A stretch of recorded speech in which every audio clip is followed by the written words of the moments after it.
Hello everyone, welcome to English classes by Anita. Students, today I am going to explain a poem Mother to Son from class 6 New Oxford Modern English. Students, I am going to read this poem thoroughly and explain in Hindi line by line. So let's start. Mother to Son. Well, son, I will tell you, life for me ain't been no crystal stair. It had tacks in it and splinters and boards torn up, and places with no carpet on the floor bare. But all the time I been climbing on and reaching landings and turn in corners and sometimes gone in the dark where there ain't been no light. So boy, don't you turn back, don't you sit down on the steps, cause you finds it's kinda hard, don't you fall now. For I still going, honey, I still climbing, and life for me ain't been no crystal stair. लॉन्गस्टन ह्यू। तो students, जो ये pome है ये बहुत ही सुंदर pome है और ये this is the conversation between mother and son. जो मदर है वो अपने बेटे को एक अपना लाइफ का लेसन पढ़ा रही है, लाइफ का पार्ट पढ़ा रही है और उसे मैसेज दे रही है, उसे समझा रही है। और इस पोम में जो आप देख सकते हो कि इसमें कोई राइमिंग स्कीम नहीं है, यानी कि ये जो पोम है वो फ्री वर्स में लिखा गया है। इसमें जो कुछ पोएटिक डिवाइसेस हैं जिसको आप कह सकते हो कि मेटाफर है, एनाफोरा है, इमेजिनरी है, इसके अलावा आपका रिपीटेशन भी है। तो आप यहाँ पे मेटाफर आप ऐसे देख सकते हो कि यहाँ पे लाइफ को एक क्रिस्टल स्टेयर से कंपेयर किया गया है। यहाँ पे एंड ये यानी कि वर्डों का रिपीटेशन यानी कि एनाफोरा है। और life for me ain't been no crystal stair, यहाँ पे भी life for me are not been no crystal stair यानी कि ये रिपीटेशन भी है। तो स्टूडेंट्स, आप इसमें एसोनेंस भी है तो आप इसको देखिएगा और इसके पोएटिक डिवाइसेस को देखकर इसे लाइन अंडरलाइन करके मुझे कमेंट सेक्शन में ज़रूर बताइएगा। तो चलिए इस पोम की हिंदी मीनिंग समझते हैं।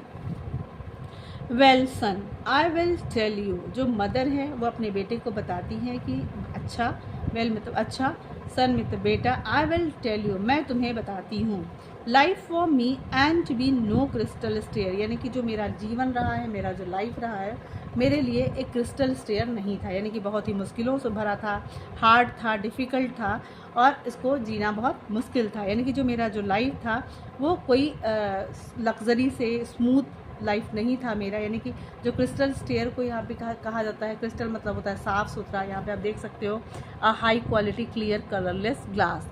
तो यहाँ पे कलरलेस ग्लास मतलब कि आप ट्रांसपेरेंट देख सकते हो, आर बार देख सकते हो क्रिस्टल में। तो यहाँ पे क्रिस्टल का मतलब है कि एकदम साफ़ नहीं, एकदम क्लियर नहीं है। मेरी जो लाइफ थी एकदम ऐसी नहीं थी कि क्रिस्टल स्टेयर था कि मैं किसी सीढ़ी पे मैं गई और चढ़ती गई, ऊपर चली गई। तो ऐसा मेरा लाइफ नहीं रहा। मेरा जो लाइफ है वो डिफ़िकल्टीज़ से भरा हुआ था।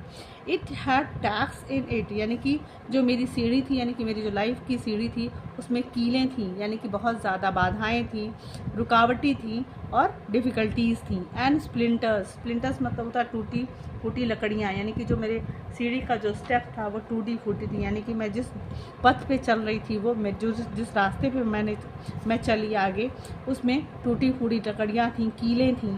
एंड बोर्ड्स टर्न ऑफ, यानी कि सीढ़ियों की जो तख्तियाँ थी वो टूटी हुई थी। And places with no carpet on the floor, और मैं जहाँ गई मेरे लिए कोई कारपेट नहीं बिछाया गया, यानी कि मेरा कहीं वेलकम नहीं किया गया या मेरे लिए कालीन नहीं बिछाई गई कि मैं वहाँ पे बहुत कंफर्टेबली जा सकूँ। यानी कि जो फर्स्ट ये 4-5 लाइन का जो मीनिंग है कि जो मदर है अपने बेटे को समझाती है कि बेटा, जो मेरा लाइफ था वो बहुत मुश्किलों से भरा हुआ था, ये बिल्कुल भी क्रिस्टल स्टेयर की नहीं था। मेरा जो लाइफ था वो कांटों से भरा था, टूटे हुए तख्तियों से भरा था, कीलों से भरा था। और मैं जहाँ भी गई वहाँ पे कहीं पे भी मेरे पास मेरे फर्श के नीचे, मेरे पैरों के नीचे कोई कालीन नहीं बिछी थी। मतलब कि वो बहुत डिफ़िकल्ट ज़मीन, यानी कि जो मेरे पैरों के नीचे ज़मीन थी वहाँ कोई कालीन नहीं थी और मैं वहाँ नंगे पैर गई। बेयर मतलब नंगे पैर। But all the time I been a climbing on, लेकिन कहती हैं कि लेकिन मैं सारे समय मतलब पूरे टाइम, चाहे वो कील आई मेरे रास्ते में, चाहे कांटे आए, चाहे टूटी हुई तख्तियाँ आई, मीन्स कि जितनी भी डिफ़िकल्टीज़ मेरे लाइफ में आई, मैं आगे बढ़ती गई। क्लाइंबिंग मतलब वो सीढ़ियों पे मैं चढ़ती गई, यानी कि लाइफ की जो सीढ़ियाँ थी मैं उस पर चढ़ती गई।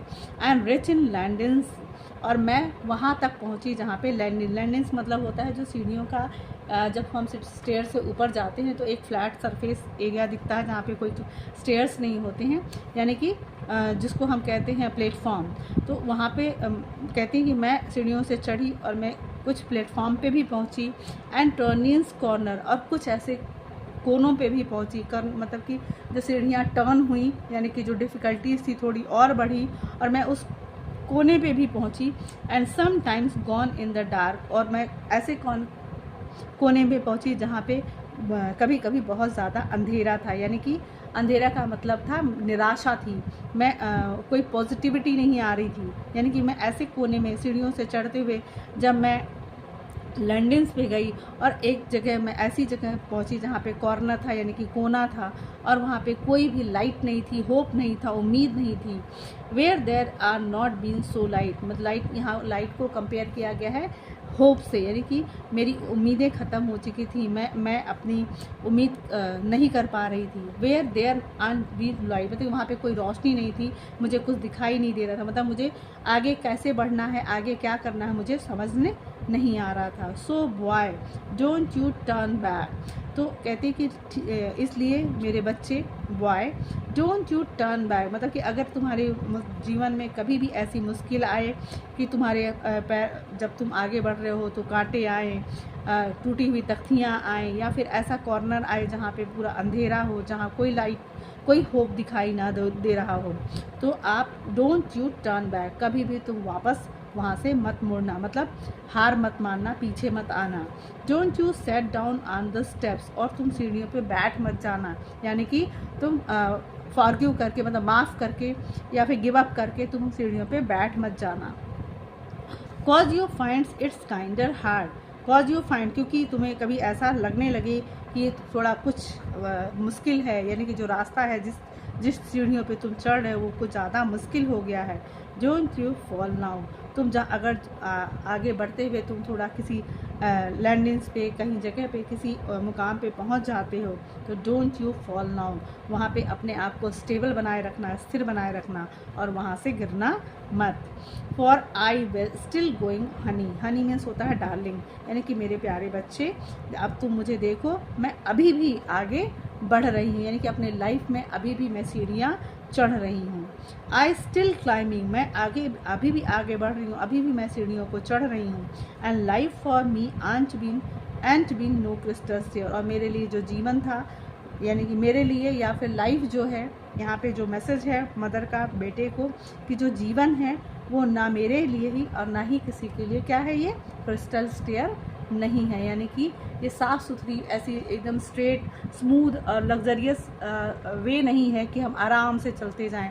हमारी लाइफ में जब हम आगे बढ़ते हैं, जब हम किसी मुकाम को पाना चाहते हैं, तो ज़रूर हमारे सामने कठिनाइयाँ आती हैं, कीलें आती हैं, हार्डशिप आती है, लेकिन हमें उसको कंटिन्यूअस चलते रहना चाहिए, हार नहीं मानना चाहिए, हमें गिव अप नहीं करना चाहिए, तभी हम आगे अपने जीवन में कुछ लक्ष्य या कुछ हासिल कर सकते हैं।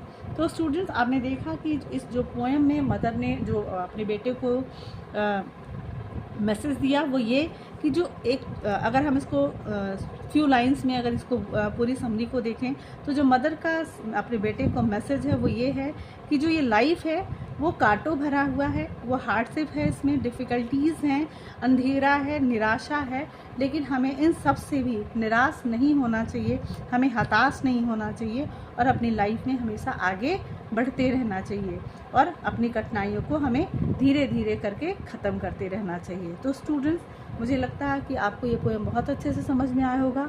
So if you like the explanation, do share with your friends, and very thank you for watching.